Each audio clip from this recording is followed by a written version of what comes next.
Okay, we got Jackie. Hello, Jackie. I don't think you can say hello back, but we see you. Thanks for joining.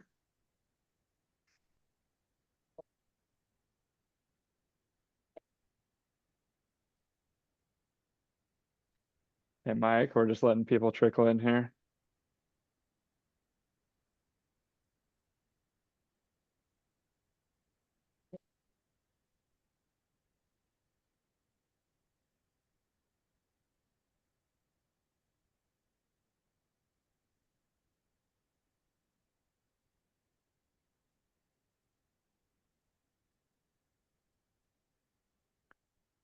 Okay, we've got a few more. Everybody, thanks for joining.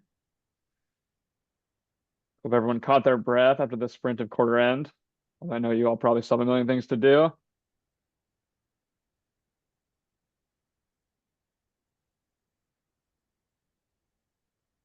We wait for more people to hop in. I'm gonna go ahead and put up a quick poll.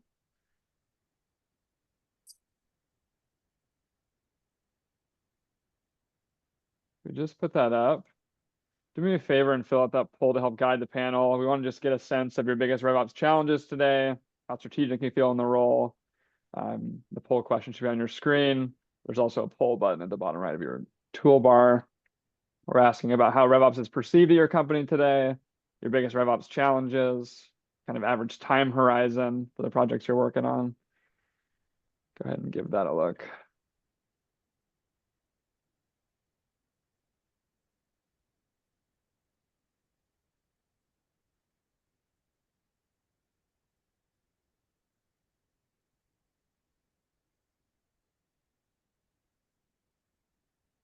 See a few answers coming in. As you guys fill that out, now that we've got quite a few folks in here, just say hello. I'm James, co-founder of Accounting, joined by my co-host Ruchi, who's the co-founder of Maple. Much more important than both of us, we're joined by our esteemed panelists. Today's topic is a great one. We all know the role of RevOps can sometimes feel like a trap, getting bogged down in reactive firefighting, low-value work, when in reality, it should be one of the most strategic roles at a company. These three amazing RevOps leaders have successfully avoided this trap, as you can just tell by their career trajectory. So we're going to ask them how they did it today. We'll cover what strategic RevOps even is, how to position RevOps as a trusted advisor, how to execute being a strategic partner, and how to self-evaluate if you're being a trusted advisor and actually showcase your value to the company, which should obviously help with career trajectory. We'll end with 15 minutes of Q&A. At any point, if a question pops into your head, go ahead and post it in the chat in the Q&A button, and we'll cover it at the end. But that's enough build-up. Let's get into it. I'll close the poll here momentarily. But in the meantime, we can just start with intros. As I mentioned, I'm the co-founder of Accounting. We're a next-gen analytics tool built specifically for RevOps. If you're tired of constantly being in a reactive state, our data platform helps avoid this. Ruchi, do you want to intro yourself and then we can get into the panelists? Yeah, for sure. Thanks everyone for joining. I'm the co-founder of Maple, which is a modern revenue stack. So an end-to-end solution with your CPQ, invoicing, contract management, and dunning, and finance tools all in a single platform for accounts receivables. So that's us in a nutshell. And then Jeff, do you want to kick us off from the panelist side? Name is Jeff Ignacio. I lead go-to-market operations at Keystone AI, and I also run a revenue operations content business called RevOps Impact. All right, Olga, we can go to you next. Sure. My name is Olga. I run revenue operations at a company called Birdeye. Oversee marketing, sales, customer success, operations, as well as go-to-market tech stack and analytics. All right, and last but not least, Lonny. Hey, James. Thanks for having me. Yeah, Lonny Sternberg, VP of RevOps at Veriforce, leading the revenue operations function, closely aligned with go-to-market strategy. All right, thanks all again for joining. I think this will be a good one. We'll get right into the panel then. Olga, I'll start with you. And if we think about just like the definition of what does even being a trusted advisor mean, like in your experience, what does it mean in your org? You know, what are kind of the outcomes of being a trusted advisor in the RevOps seat? Yeah, that's a very good question, James. As you said, RevOps is still often being misunderstood and confused with sales operations. We're being perceived as CRM admins, data hygienists, or people that run reports. And for me, becoming the trusted advisor means moving beyond just reporting numbers or fixing processes. It's becoming the strategic partner who proactively guides, who becomes the voice of reason, who can clearly articulate as to why and why not we should make this decision. And at Birdeye, I report to CEO. In the past, I used to report to CFOs as well. And if I were to sort of elevate myself on their level and look at a RevOps function from their standpoint, essentially what CEOs and CFOs and CROs are looking for is they're looking for not having problems, right? And not having problems in sort of major charters that RevOps oversee. And I would break it down into forecasting. This is where CEOs and CFOs share common interest, right? Having confidence in the forecasting accuracy, having clear insights into the pipeline, having clear sales process defined, ensuring that sales reps are following the process, which is predictable, right? Also, the go-to-market alignment, right? This is also something that RevOps function was created to manage, is to break down silos and ensure the seamless coordination and partnership between sales and marketing and customer success. CEOs, CFOs, and CROs definitely do not want any finger pointing or operational bottlenecks, right? So establishing clear communications and clear partnerships and cooperation between the go-to-market functions, often meeting with your CMOs, your chief sales officers, or customer success officers, right, to establish the frameworks and the expectations. And then, of course, we need to simplify things. We need to enhance processes. We need to improve processes. So if you were to elevate yourself on the C level, right, they're looking for scalable processes, right? They're always looking for the next big thing, for the next event, or be that acquisition or merger or IPO. So they want simple, scalable processes. And this is where we are. This is where we're helping, we help operate without inefficiencies, ensuring that no one is slowed down, via automations and playbooks and workflows, and now with AI. That's great. You definitely covered the broad scope of RevOps, and it's kind of never ending. Jeff, anything you'd add to that on kind of just what does it mean to be a trusted advisor? So I always think of head of RevOps as the COO to any go-to-market executive, right? And it's not just one necessary function like a chief revenue officer, but it could be a CMO or a VP of marketing, VP of CS. And there's 5 traits that I normally see within a high-functioning go-to-market COO, right? A revenue operator. One is they are themselves a business owner. They think like a business owner. They expect the outcomes to be that. Second, they are an expert within the go-to-market domain. They don't have to be an expert within every subdomain, but they can certainly facilitate and identify and find the right answers. They facilitate decision-making, right? Sometimes we make decisions based on very little data, but ideally we move to a place where we are well-informed. And we'll talk about that later in the webinar. I also view ourselves as a pulse setter. So we operate the rhythm of the business. And then lastly, we're the get stuff done folks, right? Like the GSDers. So the impossible task. I find revenue operators to have high tenacity for that type of output. That's great. With Olga, we covered kind of the scope of being a trusted advisor. With Jeff, you covered kind of like the traits. I think that's a really good combination of the two. So that's the definition in a nutshell. Like Lonny, I'll turn it to you next. Positioning. RevOps isn't super well understood by every company. I think everyone here probably knows that. Like, how should RevOps position itself as more of a strategic function rather than just a tactical doer, as important as that is? Yeah, that one resonates pretty deeply. I think that there's going to be times where you're going to have to be strategic and tactical. You're going to need to be able to blend backwards and forwards between for all different facets, be expertise in both. I think it kind of parallels into this concept of, are you a supporting function or are you a partnering function? And if you're able to get that seat at the table, if you will, and really be a partner, you're looking to be as Jeff said, an expert, but you're really understanding all the different stakeholders' objectives as well as the business objectives from ladder goals, OKRs, KPIs, et cetera, et cetera. But I think you're also the person that raises their hand first and says, hey, look, if we do this, this is going to be the consequence. And to point out, whether it's disagree or commit, or spelling out what is going to happen based on the lack of data or with the data that you do have. Because those siloed areas, if they are not siloed, they're still very verticalized, and they're thinking, very vertical into, look, this is my objective. This is what I need to do. This is the mandate either from the CEO or whoever. So how do you look cross-functionally, and how do you have that impact all the way across, both horizontally and vertically? I think to that point, also knowing, because you have that tactician mindset and being biased to action, that, you're down in the weeds at times, and you understand even at the field level what the impact is going to be and how it's going to flow all the way through the business. So I think it's trust, getting in there and really understanding, hey, what are you trying to achieve? What are your blockers? Talking to the different groups and being able to call a spade because you're talking to, first line all the way to the C-level, and you're, moving horizontally and vertically through the organization and saying, well, when I talk to so-and-so, I know exactly how this is going to impact them. Although you want to achieve this goal, those two things are not aligned. And really being that shot caller between the different organizational leaders.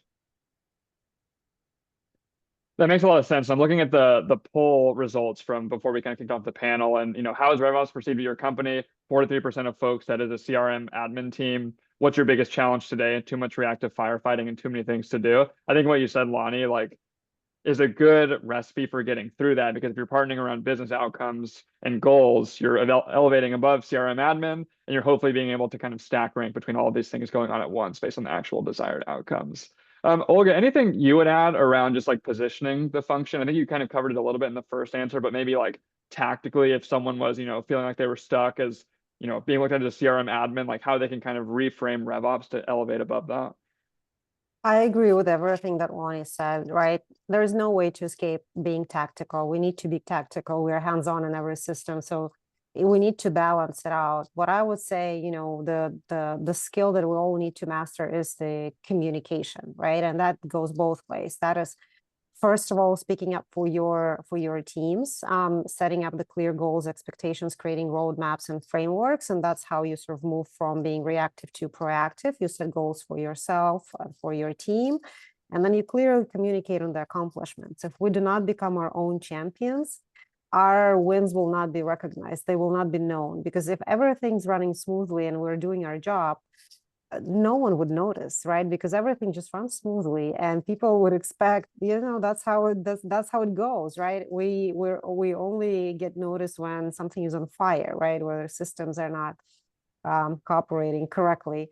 So I would say mastering communication. And now in the world of AI, I've been obsessing over Jeff's videos with AI and him creating SDRs and all kinds of workflows. I think, now the way to sort of propel yourself in the RevOps career ladder is to become this human with AI, to help pretty much with everything that we do, from pipeline inspection to forecasting to daily workflows, and then looking into reps' daily lives, how we can help there as well. Maybe in 20 years, all a company needs is RevOps. If they can create AI agents for every single thing that RevOps touches, that's basically the whole company.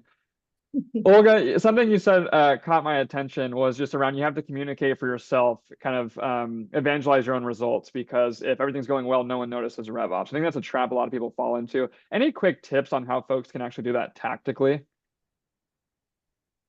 Well, I've been posting on LinkedIn a lot, and it's been noticed. My CEO comments, my other C leadership people comment, right? So I'm trying to become this thought leader, for myself, for my team, for my company, representing what we do, and just putting it out there. A lot of times it's just getting out of your comfort zone. So there's that, speaking out to the world and speaking internally. We do have a bi-weekly meeting here that's called RevOps Projects Update. I do have all of the go-to-market leaders on that meeting, where we just go through, this is what we're working on, and this is what we have rolled out, and this is what we have accomplished. right? And of course, partnering with your enablement team is crucial because that's how you deliver the message to the end users, you know, and everything that you push live, right? Ensure it's featured in your company's newsletter, in your Slack channels, you know, live trainings, team meetings, etc. So just over communicate. Helpful. Jeff, moving into execution. So we've framed up, I think, what it being a trusted advisor means, how to think about it. Tactically, what does it take to actually be a valuable strategic advisor as a RevOps leader? Like, what are the actions that kind of lead to this outcome? So I would say a couple of things. One, we translate the overall business objectives and we translate them to initiatives. There are many companies out there who have goal setting frameworks. I believe OKRs are probably the most popular one. What I find lacking in an OKR framework is the fact that they have to translate it to initiatives. And so if you think about the V2 Mom framework from Benioff, you know, he vision, values, methods, obstacles, measures, very comprehensive framework. And so, you know, I would think about how do you then take those OKRs and translate them to actual initiatives that the business can take on. The second is going to be the operating rhythm of the business. The operating rhythm is really about, you know, what's that feedback loop all throughout the organization, throughout the year, and at what levels, and who should be involved. A RACI matrix is a wonderful tool for identifying that feedback of information. Also, operating rhythms are it's a double-edged sword, right? Because there's so many studies out there that show meetings are wasteful to productivity. So how do you optimize your operating rhythms over and over? Next is your planning cycle. Your planning cycle can be, you know, short term, which is the 1 year plan. It could be medium term, which is your 3 year vision. And then ultimately, you know, where does your business think it's going for the ultimate long term? And so when you can align your planning cycles to each of those different lenses, you can really think ahead. Next is measurable KPIs. Smart goal frameworks are wonderful. I would also caution, you know, if you measure everything, you're probably not managing anything, right? So there are certain KPIs that are you know, super important. And then you really want to be that thoughtful around, you know, what are your leading indicators that you measure and you operate with. Next is a user experience. I call it the frontline experience, right? So RevOps from a systems perspective can be much like a product manager. So when we're interacting with all of our systems, I want to be mindful of, if I'm an SDR or I'm a sales rep, how many tabs do I have open at any one time to execute my job? If I'm flipping and toggling across 3 or 4 tabs, that's probably a pretty bad sign that my frontline experience isn't optimal. And then lastly, it's relationships, right? And this is something you're not really tracking, but you know, we build relationship maps at the account plan level and at the opportunity plan level. Why can't we do it as well to the strength of relationship with our stakeholders internally? So those are a couple of tools that I think would be really interesting to implement, and I think could make a world of difference if you were to do so. That's all really great, Jeff. I think that's so much good advice and a pithy answer. Like to boil that all up into being a trusted advisor, let's say to CEO or COO, like how does this all like culminate into that? Like what is the outcome? I think there's a lot of fantastic tactics in there, but like what does that kind of get that you can kind of deliver to the C-suite? Ultimately, it is almost like a blanket, like a comforting blanket of the business, right? The trains are going to arrive at the station on time.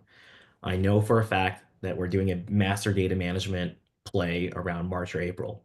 Then we're going to start in earnest kicking off conversations around planning in July or August. We're going to assign team leads to take over certain sub work streams. And how that's going to culminate is going to roll up towards a couple of deliverables. One, you're going to have your segmentation, your account plans, your territories. You're going to have a marketing strategy with plans with discretionary budget and investments. You're going to have a headcount plan that you have confidence that you're bringing in the right roles to take on the right responsibilities and that you can confidently ramp them so that you are in position to execute the business the following year. So, you know, when we think about what does that look like, to me, it looks like the trains are running on time. That's great. And I think that is peace of mind for executives, which is really a synonym for trust. So I think that's awesome. Lonny, anything you add here on this one on the tactics of being a trusted advisor? Definitely. I think that totally agree with what Jeff was saying. I think it's really eloquently put and like very, very, very focused and disciplined approach to how you can, execute on those things using those frameworks. So complementing that with what Olga was saying earlier on the communication, I think that really taking the theme of this conversation and saying, okay, how do I move from that CRM admin to that VP, SVP, or even that C-suite? I think it's the ability to number one, identify. So identify where is everybody at, meeting them where they're at and communicating that, then applying those frameworks and tactics similar or exactly what Jeff listed out. And then to Olga's point, communicating it. How do you effectively communicate that to the rest of the organization? Because different organizations are going to be at different places, no matter what. You can have top line of 20 million, you can have 300 million, you can be $1 billion organization. No matter what, every organization is going to be a little bit different. And even though that they define something in an area or a job description is listed or detailed in one way, you get boots on the ground and it's going to be different no matter what. So being able to have that maturity, and I think it comes somewhat with experience to be able to get into the business and assess it and say, whoa, this is what I'm seeing. This is what we talked about. This is what you're saying you want. Now here's some best practices and some actual tactics and frameworks that I can apply. However, if I apply these are going to be the outcome, but you're asking for a different outcome here. And that outcome requires a lot more maturity. So do we have the maturity? Do we have the readiness? And do we have the awareness? So going and looking at the organizational structure, but every company, it's interesting once you get inside of the company versus on the outside, what it's going to take. So being able to apply all three models across the board, I think is really having that lens and that landscape of how you move from X to Y. Thanks, Yeah. Lonny. I think that caps it off. Ruchi, I'll turn it over to you. Sorry for No, interrupting. thanks for the intro there. I mean, thanks for all this like great topic around, frameworks, and all of these sort of key frameworks and reporting and communication mechanisms. I mean, sort of obviously reviewing all these different matrices and reporting mechanisms, like it's easy to just really think of RevOps really as just the reporting and communication function, or at least that taking the monstrosity of your time. So how do you sort of actually get work done, right? Like how does RevOps transition from being the reporting function to being, a function that actually gets stuff done, right? So, to Jeff's point, the GSTers, right? How do you actually get stuff done? I'd love to get your take on that, Lonny. I think charter, ethos, not just within your organizational structure, immediate direct reports, but the organizational structure across the ecosystem. And I think roadmap. I mean, do you have a very clear roadmap of what you want to achieve? And then being able to communicate and explain how that roadmap is aligned with the rest of the organization. Whether you have a chief strategy officer, whether it's a president, a GM model, it's a CEO-led model, or even founder-led, often, the alignment of these different vertical leaders are not necessarily, if you put them all down on paper, they're not perfectly aligned, and what it takes to get everything done, there's a lot that lies in between. So I think if you can take all of that, digest it, put it into a digestible fashion for others to consume and say, look, this is our ethos, this is our charter, and here's our roadmap, this is how you can track on time. Then you start to create some automatic buckets by saying, like, this is tactical or reactive, and this is proactive and strategic. And this is work that's more project-based. It has a clear, timeline associated with it, with measurable outcomes. And then you can ladder that up to the achievements that the company or whoever you're reporting to or your stakeholders want to achieve. And I think there you've now basically gotten on the front of your feet rather than the back. And you're saying, like, I've laid out what we're doing. This is how it lands. And now you're 100% in control of what you can control, which is those outcomes versus the other things around them. So when there's a disconnect, because most definitely there will be, then you can call it ahead of time. But then when you have to diagnose the root cause of why something failed, you're able to go back and actually find where something went wrong. So I think that's really how you have to understand and bring it all together. Olga, I'd love your take on that part, because you certainly have seen sort of the both sides of the coin where, certainly you have to do a great job sort of positioning yourself on LinkedIn and communication, but also there's, the duck paddling under the water. How does that work for you? I think setting the right expectations is also the key, right? It goes along with communicating clearly, articulating, right, partnering with your go-to-market leaders to what you guys are saying, understanding their objectives, understanding their pain, right? And then again, championing for yourselves. So as we go through this OKR process or goal setting process, right, this is where you sort of define your focus for the next month or for the next quarter, and you're setting that expectation. On the other side, you understand that there's going to be a lot of firefighting. There's a lot of tactics that your team also needs to handle. So you reserve some time. You reserve 30%, 20% of your team's time and your time to actually, tackle the unknown that absolutely is gonna come up, during that period. So I would say, setting the right expectations and then planning, communicating clearly, having those frequent syncs with your leadership teams helps with competing priorities that will absolutely come through. So it's not about just you defining sort of priorities, right? In the spirit of breaking down silos, I want my C leaders to also communicate and talk amongst themselves. And if something needs to be moved up the list, if something needs to give up and be moved down. So I want this sort of partnership and conversation established as to how do we prioritize the projects that RevOps is working on together. No, that definitely resonates. It's also just, very easy to, yourselves as a leader be really bogged into the tactical, reacting to things, being on top of communication and all of that. Do you see, Jeff, I'd love your take on this. Like, do you have, a way that you sort of stop yourself or self-evaluate, like whether you're operating at a strategic level? Like, do you have some way of assessing whether your time is being prioritized accurately? I can tell you what I currently do, and then things that I wish I did more. So let's just do a little bit of both. So one thing that I'll work with on my team are postmortems. So we'll always have a project wrap, but a postmortem is extremely important at the project level. It's also really important at the quarterly level. At the quarterly level, we do it in the form of a QBR. It's also tends to dovetail with the board meeting. So the two somewhat tend to be a very stressful time, and it's focused about the business, but not necessarily within the business. So those are some things that I think we can reflect on. The second is that I like to do this personally is an operating cadence assessment. So taking a look at operating cadences and see if attendance has dropped off, or if the impact that these operating cadences have had are starting to decrease. And that's usually what I recommend is a shakeup of the operating cadence, because sometimes you need to inject some new energy into something that appears old and start to be a little bit rote within the organization.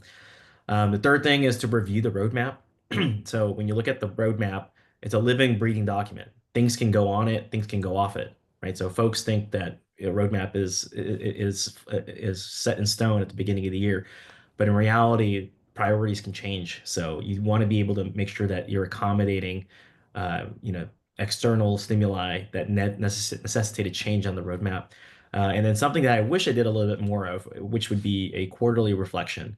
And the reflection would be, how am I performing in terms of, one, being a leader with my team? Are they developing in the areas that they want to develop? Do I understand where they want to go? Two, my stakeholders. Am I unblocking some of the obstacles that are preventing them from achieving their goals? And am I anticipating well enough, or am I still being fed information to me, right, in a reactive fashion? So those are a couple of ways where I'm looking to want to be self-critical, identify am I performing at an optimal level? And some quarters I do great, and I can tell you some quarters I feel like, oh man, I really am not performing at the highest caliber.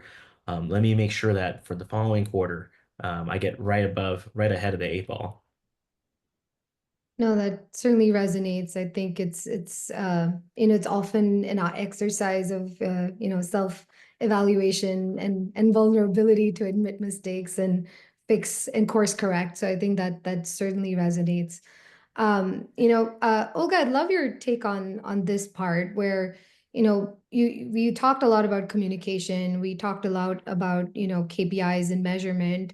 I'd love your take on the best practices around actually communicating those metrics and, sort of lifting up your team in front of the exec team? Right. That's such a good question. Communication for the sake of communication is not helpful and relevant. We need to communicate with context, and we need to anchor ourselves to the revenue goals and to the company goals, right? And we need to track the metrics that would resonate and would be helpful. Again, depending who you report to CEO, CRO, or CFO. I saw a question here in the chat asking about the sort of self-driven reports versus governed by RevOps, right? So company level analytics should be absolutely governed by, RevOps or finance or BI teams. Those are dashboards that are locked, and we all know what is a definition, right? Sort of a customer, for example, starts with the data dictionary. What is ARR? What is ACV? What is a customer? What is a contract? What is an opportunity? What is pipeline, etc. So those sort of key definitions should be governed, and measured by revenue operations. In terms of metrics, right? It's also very easy go into the rabbit hole of this death by data situation and start tracking pretty much everything on earth and every point of conversion. But it starts with your customer journey, right? And the milestones of your customer journey that need to be measured in terms of the volume and pacing to goal and the conversions between the major milestones, as well as the revenue metrics, as well as something that your CEO, your CTO, your CFO would be looking at. The new logos, the churn logos, the retention rate, with the average deal size, the sales cycles, etc. So we always anchor ourselves to those metrics. If we are now on a path to increase our average deal size, so then we're partnering with, say, marketing and our product team and our finance team to figure out, okay, how do we increase our average deal size? What changes need to be done in CRM in terms of the price books or CPQs or call configurations or trainings, enablements, to achieve that. And you work sort of as a project team on that. When it comes to, say, for example, deal slipping, I think Jeff mentioned mutual action plans, right? Maps, that's what really helps, staying on top of your pipeline, on top of your deals, ensure deals are not slipping or progressing through pipeline. So it depends on what you're after. There are absolutely instruments. There are playbooks that can address that. No, spot on. I think that certainly, that certainly makes sense. I would love to just, maybe hop into the Q&A that we've accumulated. I think, just in the interest of time, I want to make sure we get to some of these questions. James, do you want to take over? I can continue. Happy to. Yeah. Thanks, Ruchi, and thanks, Yeah. Olga, Jeff, and Lonny for a great panel. I think it was awesome. Just looking at the questions here. So we touched on self-serve and reporting. Eva has a question around communications. We all mentioned communication is key. She agrees. I think we all agree. What strategies do you guys use to solve that mythical, ever-present problem of go-to-market alignment, sales, marketing, and CS? Any tactical tips or examples from your business? And I'll kind of open this up to any of the three of you if you're feeling inspired.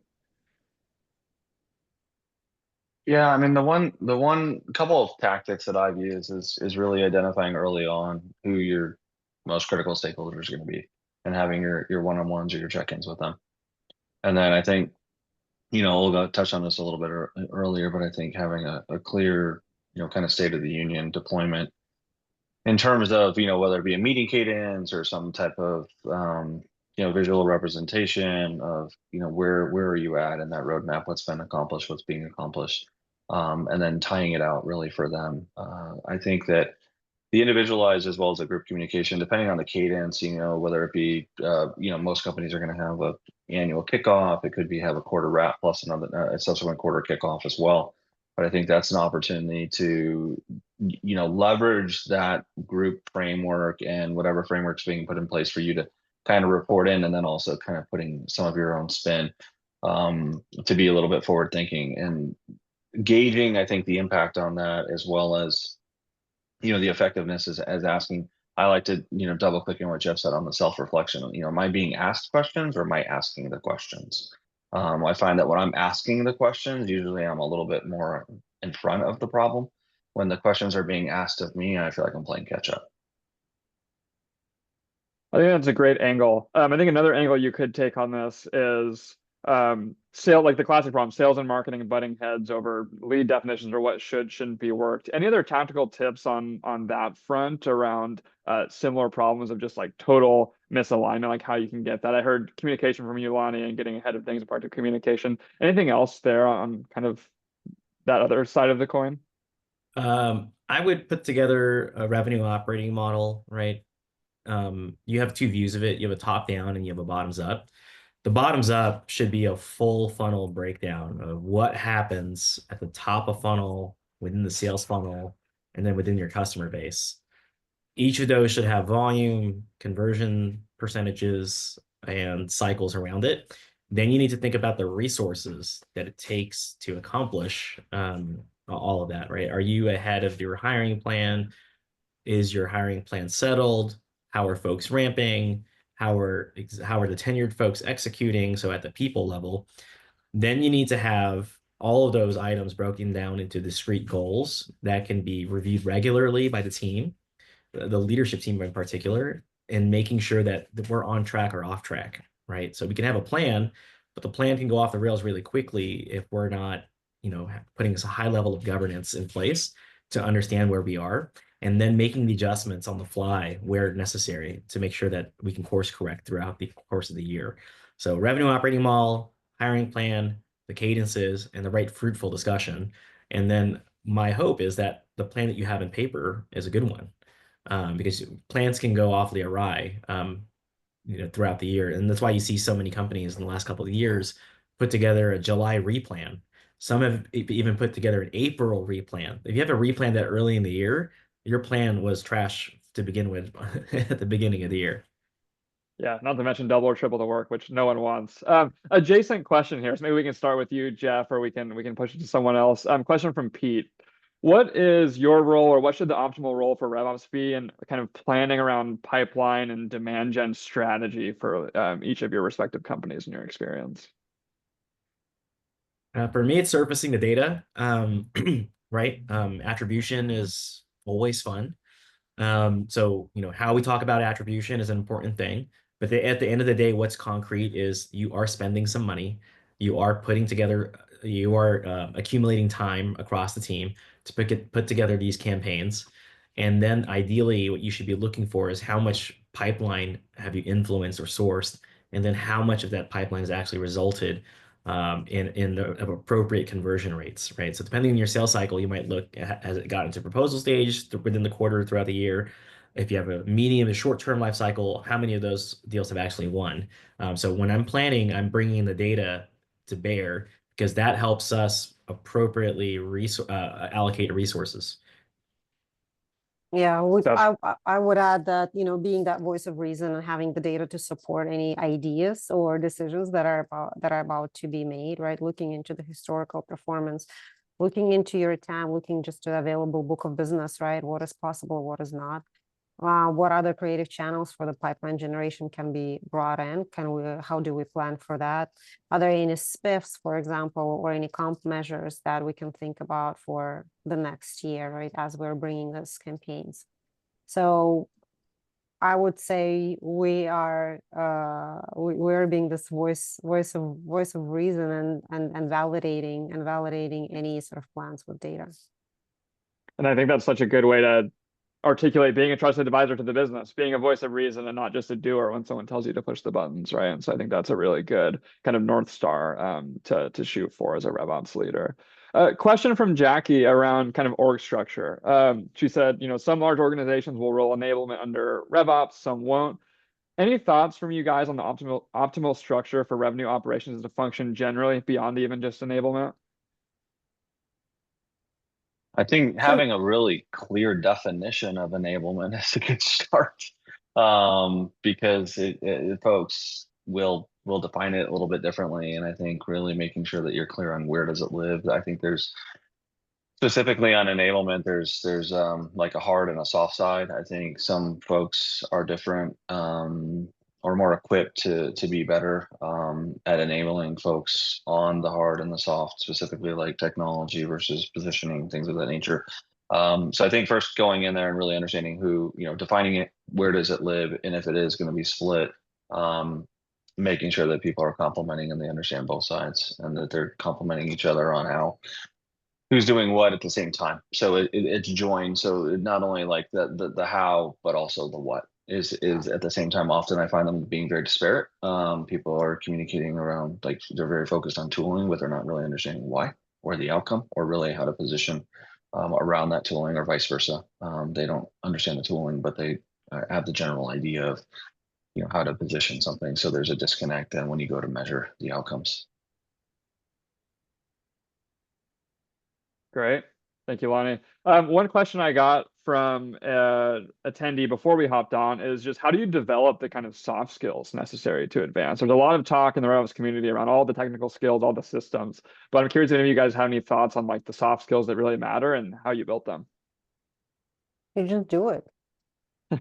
There's no way. There's no other way. Like, you just need to do it. If we're talking about communication skills, you just go out there and you build relationships with your key stakeholders, right? That Lonny said, you schedule your one-on-ones, you schedule your syncs, you're working on understanding their objectives and their pain and what they're after, right? And you stay on top of that, right? Getting out of the comfort zone of being out there. A lot of RevOps folks come from the technical background, and as technical guys, we just like sit there in our spreadsheets or in our systems, right? So we need to pull ourselves from there and in front of people, and start developing the skill.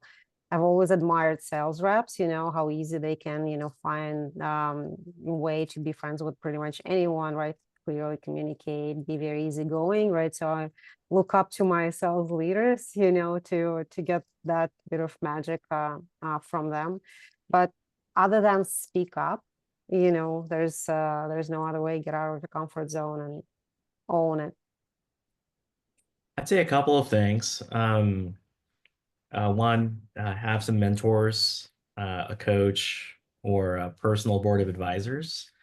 There are always ways to improve your communication. Second, some folks have developed like a how to work with me guide. Like you could take, I forget what it's called now, some self-assessments to determine like your communication style.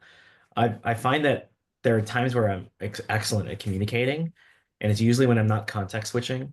But when I'm context switching, oh my God, my wires get crossed, right? So, or sometimes I communicate too technical, and I'm communicating to someone that it doesn't care about the technical details. So having a little bit of a plan around how do I communicate with certain folks is a good approach. Third is really coming to the table with active listening skills. It's something I've had to personally develop over the years, which is really reframe the problem set or the set of challenges that they're going through, get them to a place where they're saying, that's right. If you've ever read Chris Voss, Never Split the Difference, one of the things in his book that I really do enjoy, probably the only thing I enjoyed, was he gets the prospect to say, that's right. And that means you come from a place of understanding, what their problem sets are. And so when you get to that position, I think folks can feel like they're being heard, right? The other area of challenge is, let's say you're behind on a project, right? No, it doesn't feel good to be really behind. It creates incredible amount of stress on you, on all the people on your team. And so finding a way to manage, how do you communicate that time crunch effectively? And also identify when you need to buy time or air cover for your team. So those are like unique communication challenges that I find that I'm always constantly trying to refine. That's really helpful, Jeff. Thanks. I'm conscious of time here. We have 2 minutes left. I kind of want to finish with a quick rapid fire, if you will. In the context of earning a seat at the table, becoming a senior RevOps leader, which all three of you have done, if you could give one piece of advice to everyone listening on how they can kind of elevate their career over the next few years to sit in seats like you guys are sitting in, what would it be? And if you can each keep it to a pithy 30 seconds, that'd be appreciated so we can get everyone back to their next meeting. I think I said it several times, but I'll say it once again. Communicate, own it, and speak up. As RevOps, we all know where dead bodies are buried. We know where the problems are. So we need to drive attention, to those issues and be able to articulate clearly as to why we need to address them and what's going to be the ramification of us not, addressing those. So own owning it and speaking up, I would say. Lonny, how about you? Two things. I think make sure that you're always doing what's going to be in the best interest of the company. Have to do what's in the best interest of the company. And I think in order, whether it's a popular or an unpopular decision, or the outcome is not desirable, making sure that you just double clicking again on Olga's point about communication, building those trusted relationships, you're communicating the good, the bad, the ugly, and you're communicating just to communicate, say hi, build relationships. So when you are communicating what's going to happen and doing the right thing for the business, people always know that you're promoting collective success above all else. Jeff, bring us home. So I've been writing this down as a framework that I've worked with my team. One, it's called PARC, P-A-R-C, problem set, identify the right problems, analysis and insight, right? Come in with the data, make a recommendation, and then communicate, right? So you do those 4 things over and over again. I think you'll be very successful.